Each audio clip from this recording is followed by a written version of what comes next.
تو اس نے کہا اچھا خیر تم کو اعتراض ہے؟ کہا نہیں اعتراض نہیں ہے، آپ کا بہت زیادہ اچھا گھر ہے، کہا بہت زیادہ اچھا ہے، کہا گھر میں کیا کیا تمہیں دکھاتے ہیں۔ اب دیکھیے کیسے فصیح اور بلیغ علماء ہوتے تھے پہلے، یہ دیکھو یہ مرغی ہے، یہ جانور ہے، یہ گھر میں یہ سامان ہے، یہ سامان ہے۔ اچھا سنو کربلا جانا چاہتے ہو؟ تو اس نے کہا کہ ہاں جانا چاہتے ہیں۔ کہا چلو، تو کہا گھر، کہا تم نے جتنی تعریف کی میں چھوڑ کے جا رہا ہوں۔ گھر چھوڑ دیا، سامان چھوڑ دیا، سب چھوڑ دیا، چلو کربلا۔ اب یہ چلا، چلتے چلتے راستے میں کہتا ہے میرا دل بے چین ہو رہا ہے۔ تو عبداللہ ناراکی نے کہا کیوں بے چین ہو رہے ہو؟ کہا وہ کاسا جس میں میں مانگتا تھا نا وہ آپ کے گھر پہ چھوٹ گیا، جس میں میں بھیک مانگتا تھا وہ گھر پہ چھوٹ گیا۔ عبداللہ ناراکی نے کہا کہ بھائی جب میں نے اپنا گھر چھوڑ دیا، مال چھوڑ دیا، سب کچھ چھوڑ دیا، تو ایک کاسا نہیں چھوڑ سکتا؟ کہا نہیں نہیں، میں دن بھر اسی میں مانگتا ہوں، سینے لگائے رہتا ہوں۔ تو آیت اللہ ناراکی نے کہا دولت ہونا بری بات نہیں ہے، دل لگانا بری بات ہے۔ میں حسین کے نام پہ سب کچھ چھوڑ کے جا رہا ہوں، تو کاسا نہیں چھوڑ سکتا ہے، چھوڑے گا تب سمجھ میں آئے گا۔ اب ان کی باتوں کو شعر میں لے کے آ رہا ہوں کہ بن خاک شفا میرا مسلح نہیں ہوگا، بن خاک شفا، شیعہ خاک پہ کیسے سجدہ کرتے ہیں، بن خاک شفا میرا مسلح نہیں ہوگا، شبیر نہ ہوں گے تو یہ سجدہ نہیں ہوگا،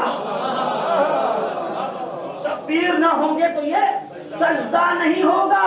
تو آیت اللہ ناراکی کی بات شعر میں، تو میں کرب و بلا جاؤں گا معراج کی خاطر، میں کرب و بلا جاؤں گا معراج کی خاطر، لیکن میری معراج میں پردہ نہیں ہوگا۔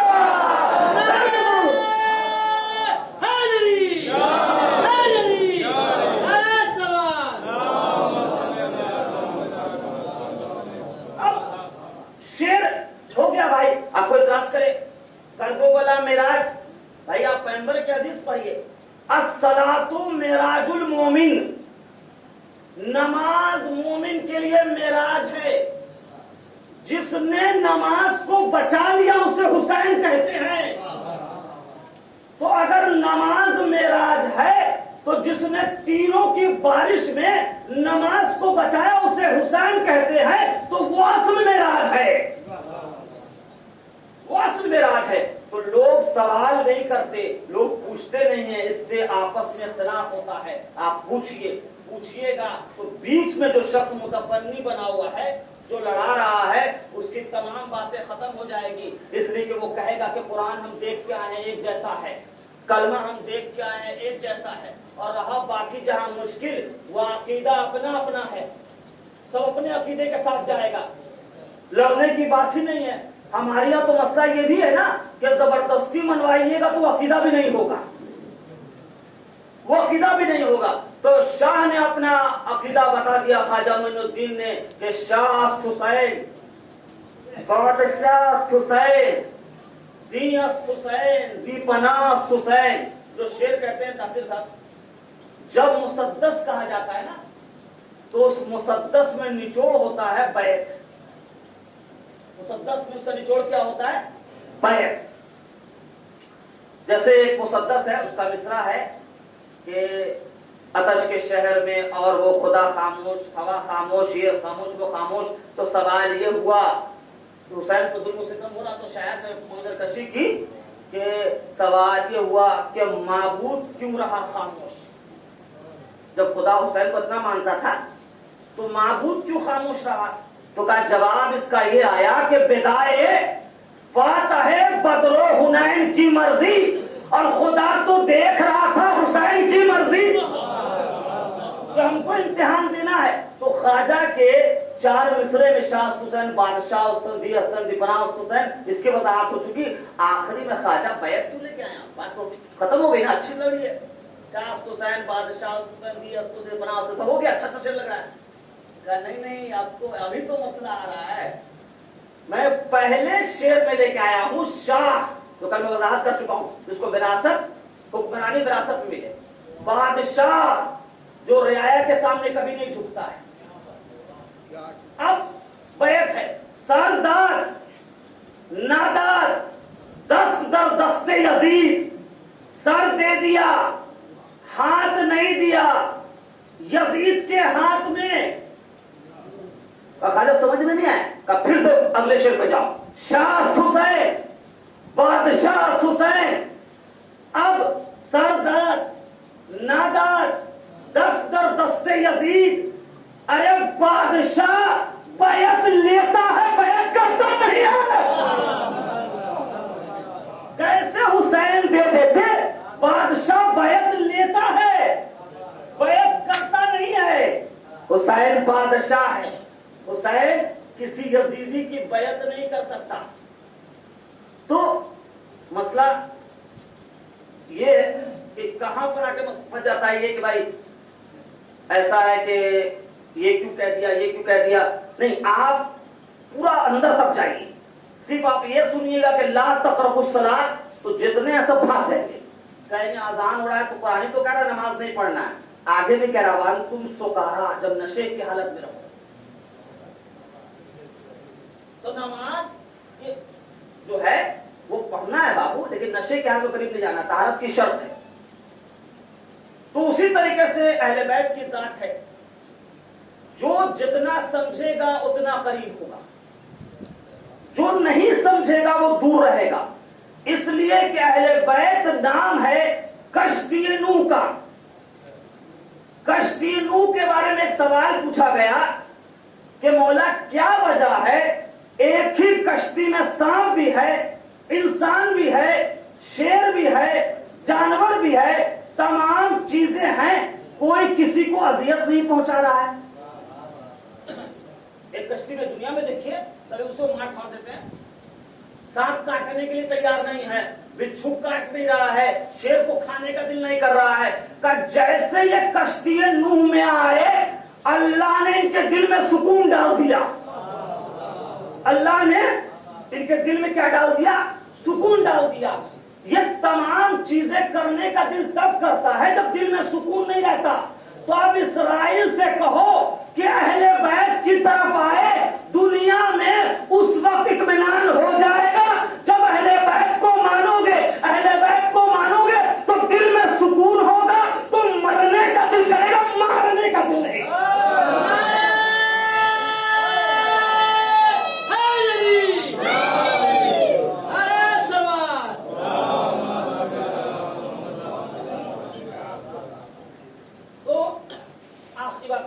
بات کریں گے کہ یہ جو آپ دیکھتے ہیں زنبور اصل، تو آیت اللہ خان نے کیونکہ آج تاسے صاحب نے کہا ایک جلدی ختم کرنا ہے، ایسے تو میں ہی گھڑی دیکھتا تھا، آج گھڑی بتا دیں تو دیکھیں گے نہیں. تو مسئلہ بھائی قلم نے کیا تھا کہ 312 سال میں 14 معصومین کی زندگی سمٹتی ہے. ٹھیک ہے نا؟ کتنے میں؟ 312 سال. میں نے آپ کو گنوایا ہے. اب اس میں شروعات میں نے کی ایک عام الفیل سے. پھر میں نے کہا بچے کہیں گے کہ بیچ میں آپ نے بتایا کہ فاطمہ زہرا بعثت میں پیدا ہوئی، امام حسن حسین ہجری میں پیدا ہوئے. تو میں نے بتایا ہے کہ دیکھو ابو ابراہا اپنے لشکر کو لے کے آیا خانہ کعبہ کو اٹھانے کے لیے. تو وہ جو لشکر لے کے آیا تھا وہ ہاتھیوں کا لشکر تھا. عربی میں سال کو کہتے ہیں عام الفیل. عرب نے اس وقت سے اس کا نام رکھ دیا ہاتھیوں والا سال. ہاتھیوں والا سال. اس ہاتھیوں والے سال کے پہلے سال میں کائنات کا محمد جناب عبداللہ اور آمنہ کو ملا کے یہ نور دنیا میں آ گیا. یہ نور دنیا میں آ گیا. اب کعبہ جو ہے کہ جس کو ڈھانے کے لیے ابراہا پورے لشکر کو لے کے چلا ہے، یہ ایک عظیم گھر ہے خدا کا، جس کی برکت، جس کی عظمت، جس کا کمال ایسا ہے کہ چاہے آپ کہیں بھی رہیں، کسی ملک میں رہیں، آپ خدا کو مانتے ہیں تو کعبے کی طرف رخ کرنا ہوگا. اور تمام نبیوں نے اس کا طواف کیا ہے. اگر نہیں کرتے تو پھر ان کی نبوت مکمل نہیں ہوتی. تو ایک شخص جو ہے وہ منبر سے یہ دعویٰ کرنے لگا سلونی سلونی قبل ان تفقدونی، مولا کائنات کا دعویٰ کرنے لگا کہ جو پوچھنا ہے پوچھو. وہ یہ بھول گیا کہ بابو بولنا بہت آسان ہے، کرنا بہت مشکل. تو اوقات کے اندر دعویٰ کرنا چاہیے. دعویٰ تو اس نے کر دیا. کوئی چاہنے والا اٹھا، اس نے کہا کہ آپ نے کہا ہے سلونی سلونی، یہ بتائیے آدم نے حج کیا تھا؟ تو کہنے لگا کہ ہاں کیا ہوگا. کا دعویٰ سلونی سلونی کا اور جواب شک والا، پورے اطمینان سے بتائیے. تو اس نے کہا کہ حج، ہاں آدم نے حج کیا ہے، آدم نے حج کیا ہے. تو اس نے کہا اب میرا سوال شروع ہے، یہ تو مقدمہ تھا. تو کہا سوال کیا ہے؟ کہا حج میں 7 چیزیں واجب ہیں، اس میں سے بال کا مڑوانا بھی واجب ہے. تو آدم کا بال کس نے مڑا تھا؟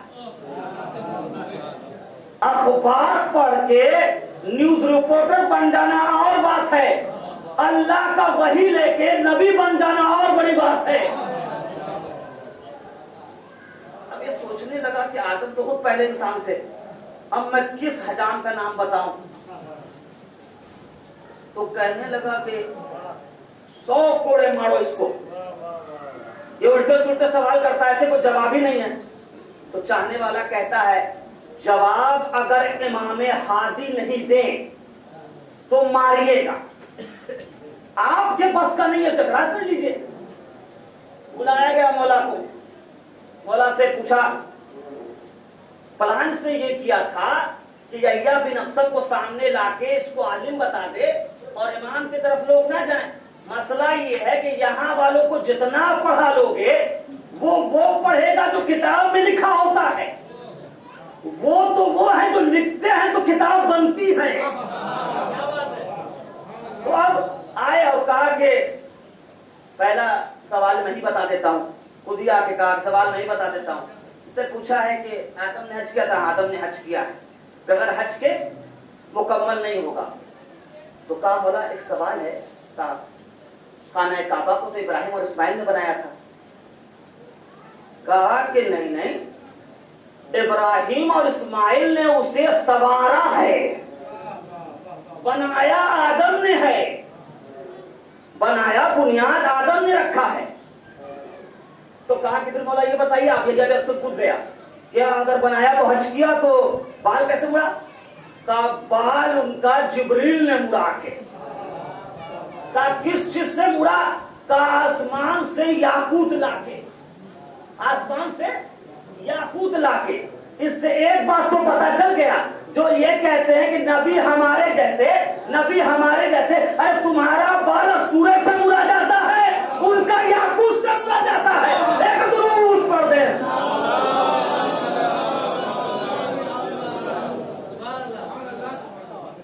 تو یہ کام پہ کعبے کا طواف کیا اس نے، اور پیغمبر دنیا میں آ گئے. پیغمبر دنیا میں آئے تو اب لوگ کہتے ہیں، یہ سب اعتراضات ہیں دنیا میں. علی جب آئے تو آپ کہتے ہیں علی نے کہا میں قرآن سناؤں، انجیل سناؤں، زبور سناؤں، توریت سناؤں. آپ محمد کے لیے نہیں کہتے. بھائی سنانے کے بعد کوئی تائید کرنے والا بھی ہونا چاہیے. تائید کیا آپ کے ابا کرتے؟ قرآن تو بھی نازل ہی نہیں ہوا تھا تو کیسے تائید ہوتا؟ ارے کوئی سنا رہا ہے، ابھی مثال کے طور پہ ہم لوگ کو وہ گجراتی مراٹھی بنگالی نہیں آتا. ابھی آگے کوئی بولے کہ بھائی نیا بازار کا پتا، تو ہم کو کیا پتا؟ ہم تائید تب کریں گے جب ہمیں آتا ہوگا. محمد کے وقت میں کوئی ایسا تھا ہی نہیں جسے توریت کا علم ملا ہو، انجیل کا علم ملا ہو، زبور کا علم ملا ہو، قرآن کا علم ملا ہو. بے وقوف، یہ علی کے فضائل نہیں ہے، یہ خود محمد کے فضائل ہیں. اس لیے کہ علی سنا رہے ہیں تو محمد کہے توریت موسیٰ سے اچھی، انجیل عیسیٰ سے اچھی، زبور داؤد سے اچھی، قرآن اس سے اچھی. اس کا مطلب محمد موسیٰ کو توریت پڑھتے ہوئے دیکھتے تھے، انجیل پڑھتے ہوئے عیسیٰ کو دیکھتے تھے، زبور پڑھتے داؤد کو دیکھتے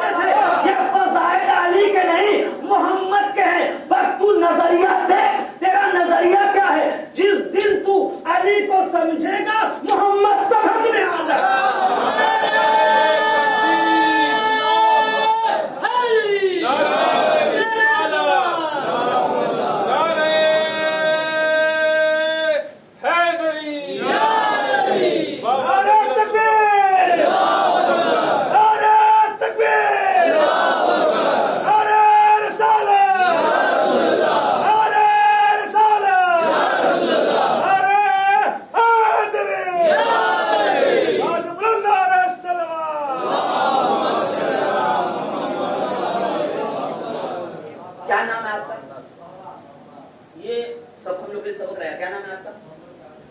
محمد تاج رضا. تاج صاحب آپ کا تاج بھی ہے اور یہاں الفت کا ہم آپ کو تاج پہنا رہے ہیں. سنیے, کسی نے آ کے ہم سے کہا کہ محمد نے اذان نہیں دی ہے. میں نے کہا دی ہے. اس نے کہا نہیں دی ہے. ہم نے کہا دی ہے. پہلے پوری بات مکمل سن لو. تم جو کہہ رہے ہو وہ بھی صحیح ہے, ہم جو کہہ رہے ہیں وہ بھی صحیح ہے. تم کہہ رہے ہو محمد نے اذان نہیں دی, صحیح ہے, اور ہم کہہ رہے ہیں اذان دی, یہ بھی صحیح ہے.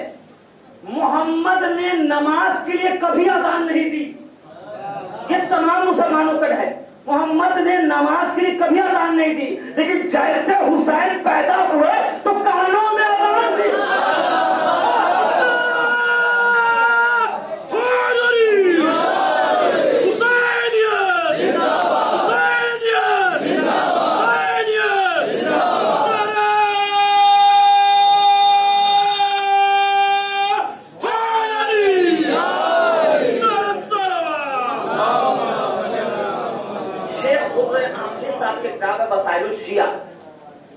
پیغمبر نے اذان نماز کے لیے نہیں دی, حسین کے کانوں میں دی.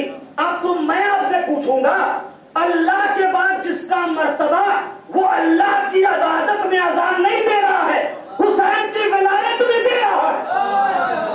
اب ہم کو بتائیے, ہم کو کائنات کا وہ رسول جو الگو ہے, نمونہ ہے, آئیڈیل ہے, وہ نماز کے لیے اذان نہیں دے رہا ہے, حسین کے کانوں میں اذان دے رہا ہے. کوئی وجہ تو ہوگی, کوئی وجہ تو ہوگی. اب وجہ کتاب میں نہیں, لیکن ترک کیا, تلاش کیا, ڈھونڈا, تفکر کیا. محمد نے حسین کے کان میں اذان دی, اللہ نے حسین کو محمد جیسا بیٹا دیا. محمد نے حسین کے کان میں اذان دی, اللہ نے حسین کو اکبر جیسا شبیہ پیغمبر دیا. حسین اکبر کو مقتل میں لے کے آئے, کہا میرے لال تو شبیہ محمد ہے, آج وہی اذان دے تو محمد نے حسین کے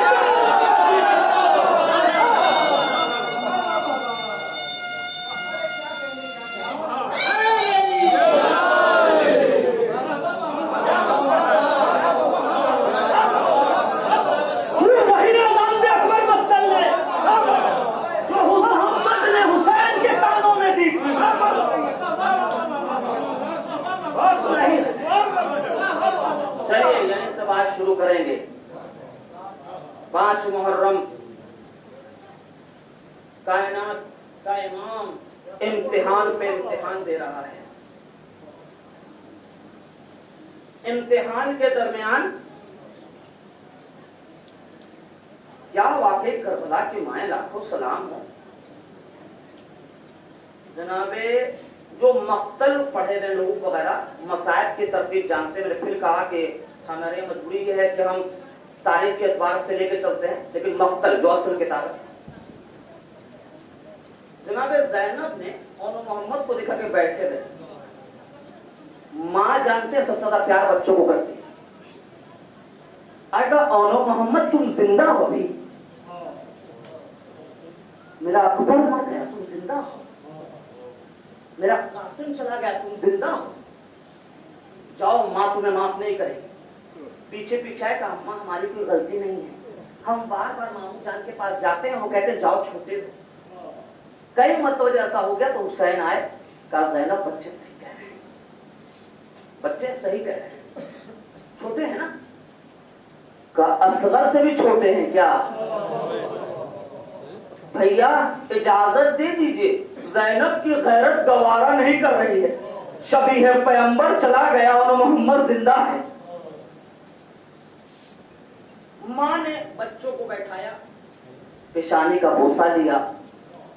میرے لال دیکھو, ماں تمہاری جانتی ہے تم جعفر طیار کے پوتے ہو, حیدر کرار کے نواسے ہو. ماں کو یقین ہے کہ تم دریا تک پہنچ جاؤ گے.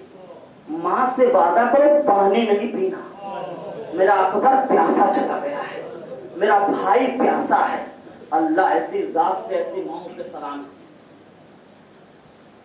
باہر نکلے, کائنات کا علمدار آیا، بچوں کو سوار کیا اور ایک جملے میں پوری شجاعت ان کو تاج کی طرح پہنا دی. کہا میرے لال ماموں کو تو اجازت نہیں ہے، تم جا رہے ہو، کیسے سکھایا ہے؟ کہا ماموں جان بہت اچھے سے. کہا بہت اچھے سکھایا نا، تو سنو اب دیر مت کرو کہ چڑھائی کی دیر ہے. اب دیر مت کرو کہ چڑھائی کی دیر ہے، فصلیں کھڑی ہوئی ہیں، کٹائی کی دیر ہے. پہنچو اور انہیں کاٹنا شروع کر دو جو حسین کے خلاف ہے. پہنچے، اللہ اکبر، 9-10 سال کی کوئی عمر نہیں ہوتی، ہمارا بچہ تو صحیح سے شجرا نہیں بتا سکتا. اور جانے کے بعد کائنات کے امام نے کیسی پرورش کی ہے.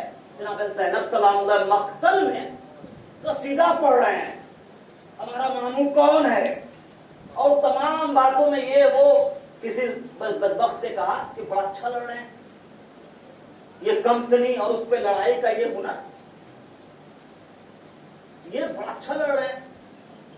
تو پھر کہا کہ بھائی ان دیوتوں کو سکھانے والا جو ہے وہ کون ہے، استاد کون ہے ان کا. اب دیکھیں مقتل ہے، جہاں تیروں کے بارے شروع وہاں یا ممبر پہ قصیدہ پڑھنا آسان ہے. مقتل میں اس نے پوچھ لیا کہ اتنا اچھا لڑ رہے ہیں، یہ کم سنی اس پہ لڑائی کا یہ ہنر، پر اس کا ٹائم نہیں ہے. ان سورما دلوں کا استاد کون ہے؟ تو کہتے ہیں استاد ہمارا ہے وہی آسماں مقام، لشکر تباہ کرنے کو کافی ہے جس کا نام. سن اے بدبخت، اے ناکام، کیا پوچھتا ہے اس میں گرامی خوش انام. ارے چرچا اسی کا دونوں جہانوں میں عام ہے، اور استاد کا میرے حضرت عباس نام ہے. اور اس کا لڑائی شروع کی ہے، اور لڑائی شروع کرنے کے بعد کتنوں کو پھر نار کر رہے ہیں، بھوکے بھی ہیں، پیاسے بھی ہیں. کمال ہے پرورش کا. ایک بھائی لڑتے لڑتے دریا کی طرف آتا، دوسرا کہتا ہے اماں کی تائید یاد ہے نا، دریا کی طرف مت دیکھنا. دوسرا آتا ہے تو پہلا والا کہتا ہے بھائی دریا کی طرف مت دیکھنا. اور میرا علی سے تو عجیب بات لکھی ہے، کہا ہے کہ کوشش کرنا بھائی جب گھوڑے سے گرے تو دریا کی طرف نہ گرے. اے بھائی اماں نے پینے کے لیے کہا، دور کی بات ہے، کوشش کرنا گرتے وقت دریا کی طرف نہ گرے. لیجئے بھوکے پیاسے تھے، ظالم نے حملہ کیا، پشتے فرش سے زمین پہ آئے، امو کو آواز، ماموں کو آواز دیا، ماموں پہنچے ہیں، سرہانے رکھا، زخموں سے چور ہیں، خون بہ رہا ہے، تکلیف ہے. یہ نہیں کہتے، راوی کو کہنا چاہیے تھا. راوی کہتا سوچا کہ حسین سے کہیں گے سہلا دیجئے، دعا پڑھ دیجئے. کہتے ماموں جان اماں سے کہہ دیجئے گا پانی نہیں پیا ہے. جزاکم اللہ، جزاکم اللہ. لیجئے روح کا فصل سوری سے پرواز کر گئی. حسین پھول کی طرح اٹھا کے لے چلے زینب کے لال کو. پہنچے خیمہ گاہ میں، آواز دیا، بیویوں بچوں کے لاشیں آئیں. بیویوں نے رونا شروع کیا، گریا شروع کیا. اللہ کے سما کو یہ دن نہ دکھائے. خصوصاً سلام ہو زینب پر، اس کے صبر پر. بیویاں گریا کر رہی ہیں ان کی بے کسی پر، بچوں کے زخم پر.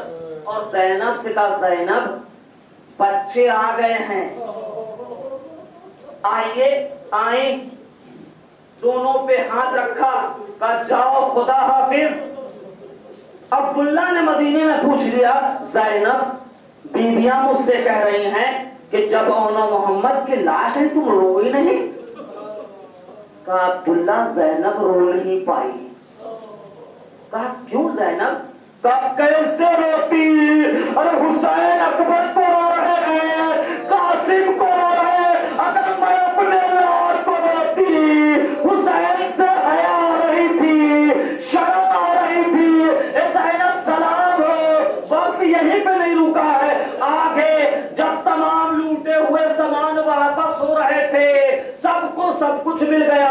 لانے والی بیوی کہتی ہے دو سر ہے، کوئی لے نہیں رہا ہے، کوئی لے نہیں رہا ہے. ان کی ماں زندہ نہیں ہے. بیویوں میں کوہرام برپا ہو گیا. پھر ذالک کا ایسا مت کہو، ان کی ماں زینب ہے. شہزادی زینب کے بچوں کا سر لے لیجئے، اب تو رو لیجئے۔ کہا نہیں میں حسین کو رو رہی ہوں۔ جب فضا نے بہت ضد کے بی بی سر لے لیجئے، کہا علی کی لاڈلی ہوں، صدقہ دے کے واپس نہیں لیتی، اپنے بھائی پہ فدا کر دیا۔ سيعلم الذين ظلموا أي منقلب إن لله وإنا إليه راجعون۔ ماں تمہیں